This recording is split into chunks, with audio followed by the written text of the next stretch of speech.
اعوذ باللہ من الشیطان الرجیم بسم اللہ الرحمن الرحیم۔ السلام علیکم پیارے ساتھیوں، کیسے ہیں آپ؟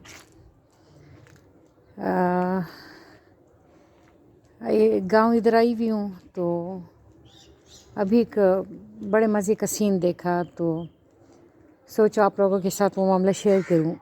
ہوا کیا تھا کہ میری بھابھی اور میرے بھائی کو یہ عادت ہے کہ وہ کرتے ہیں، چڑیوں کو دانہ ڈالتے ہیں۔ وہ روٹی کے ٹکڑے نہیں ہوتے، اس کے چھوٹے چھوٹے پیس بنا کے نا، تو وہ جو چڑیا سامنے بیٹھی ہوئی ہے نا، یہ چڑیا ہے، یہ مینا نہیں ہوتی، وہ ہے کوے ہیں، مختلف مطلب قسم کے پرندے ہوتے ہیں نا، تو وہ بھابھی کی عادت ہے اور بھائی کی کہ وہ ان کو دانے ڈالتے ہیں، تو وہ انتظار کرتے ہیں اس وقت کا کہ وہ آئیں اور اپنا یہ رزق یہاں سے لے لیں۔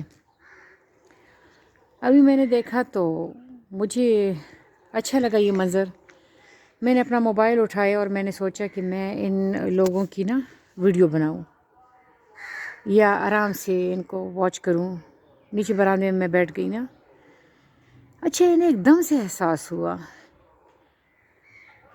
احساس ہوا کہ کچھ انیوژول ہو رہا ہے، اور یہ وہاں سے اڑ گئی ہیں۔ پھر یہ انتظار کرتے رہے، پھر جب میں اندر کمرے میں چلی گئی اور میں نے وہاں سے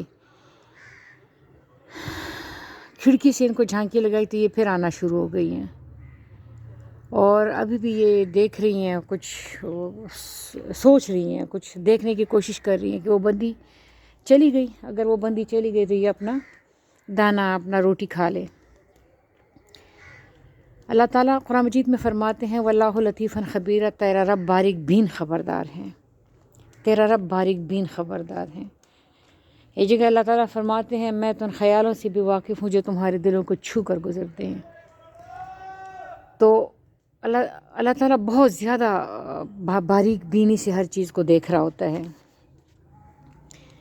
یہ یاد رکھیں کہ جب ہم چیزوں کو باریک بینی سے دیکھتے ہیں نا تو ہماری بچت ہو جاتی ہے۔ وہ رابندر ناتھ ٹیگور کہتے ہیں نا کہ محتاط لوگ کم نقصان اٹھاتے ہیں۔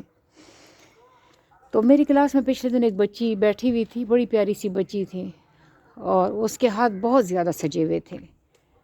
اس کے ہاتھوں پہ مہندی لگی ہوئی تھی، لمبے ناخن، خوبصورت نیل پالش۔ وہ تو میں نے اسے کہا کہ بیٹے تمہاری ماں ہے؟ اس نے کہا ہاں ہے۔ میں نے کہا سگی ہے؟ کہتی ہاں سگی ہے۔ میں نے کہا وہ کچھ نہیں کہتی، یہ تم نے ہاتھوں کو اتنا سجایا ہوا ہے۔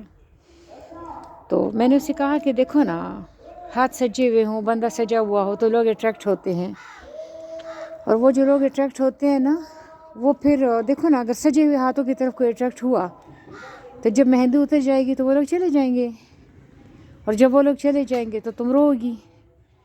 تو وہ لڑکی نا میری اس بات کو سن کے، وہ پہلے سی بچیاں تمہیں پتہ ہے نا کہ بہت زیادہ سینسٹیو ہوتی ہیں، وہ رونا شروع ہو گئی۔ اور پھر میں نے اسے لیکن بہرحال اس نے وہ ناخن بھی کاٹ لی اور وہ مہندیاں بھی کم کر دیں۔ میں نے اسے کہا عید تک محدود کرو۔ تو ایک زمانہ تھا، ہماری ایک میم تھی، وہ بہت زیادہ زبردست عورت تھی، اب ان کی ڈیتھ ہوئی ہے دماغ کی رگیں پھٹنے سے۔ تو وہ کہا کرتی تھی کہ اگر ایک بچی اپنے آئینے کو زیادہ دیر تک دیکھیں تو پیرنٹس کو چاہیے کہ اس کے بارے میں کوئی فیصلہ کر لیں۔ تو اب میں سوچتی ہوں نا، مطلب ہمیں کوئی اجازت نہیں تھی۔ ہمیں ایک دفعہ پھپھو کی بیٹی کی شادی تھی، ہم نے بڑا ناچ گانا سیکھا تھا اس کے لیے، لیکن ہم جب جانے لگے، تیار ہو گئے، ہم نے اچھے کپڑے پہن لیے، ہم سارا تیاری ہماری ہو گئی، تو جب ہم گاڑی میں بیٹھنے لگے تو میری ایک بہن جس کے پاؤں بہت زیادہ خوبصورت تھے اور ابھی بھی ہیں، تو اس نے بڑا پیاری سی سینڈل پہنی ہوئی تھی، وہ ایک اسٹرپ والی، اور نیل پالش لگایا ہوا تھا۔ تو بیبی نے دیکھا نا میری امی نے، تو کہتی ہیں ساکس پہن لو۔ تو میری بہن نے کہا بیبی میں نے اتنی محنت کی ہے تو اب ساکس پہن لوں۔